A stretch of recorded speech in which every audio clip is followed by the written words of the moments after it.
Descartes' rule of signs is used to determine how many positive real zeros there are and how many negative real zeros there are. To do this, you look at the number of variations in sign from one coefficient to the next, and once you count the total variations, you then have that as your maximum number, and you go down by 2 until you get to 0 or 1. So for this first one, it says use Descartes' rule of signs to determine the possible numbers of positive and negative real zeros. So we first look at p of x, and we notice there's one variation here. It's going from negative to positive. This one then goes from positive to negative. And the last one, it goes from negative to negative, so we don't count that one. This one has 2 variations.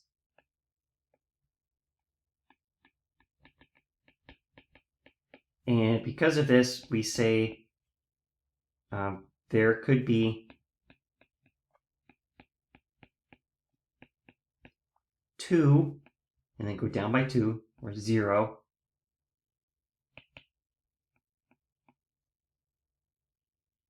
Possible positive zeros. For the negative zeros, it's a bit more tricky. You have to look at p of negative x. This changes the sign on all of the odd powers. So negative x cubed goes to just x cubed. The even power doesn't change.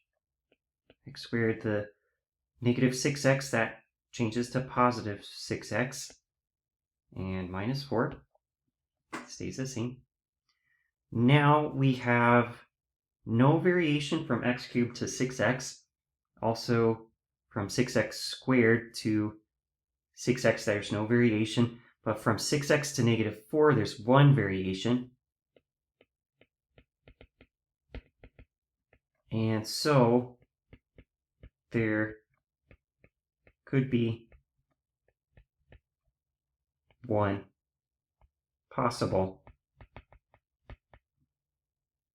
negative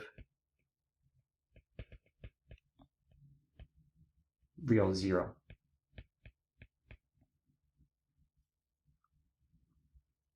One more example. For q of x, look for the number of variations. From here to here, there's one variation, and from here to here, there's one variation.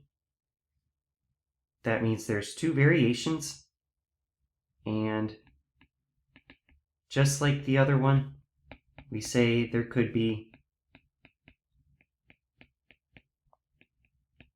2 or 0 positive real zeros.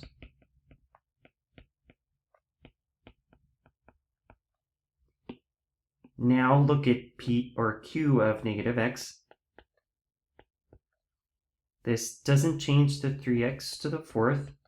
It does change the 4x cubed. Doesn't change the 8x squared. Does change the 7x. And 9 stays the same. We have a variation here. We have a variation here. So there's 2 variations in this one. And we could say there could be 2 or 0 negative real zeros.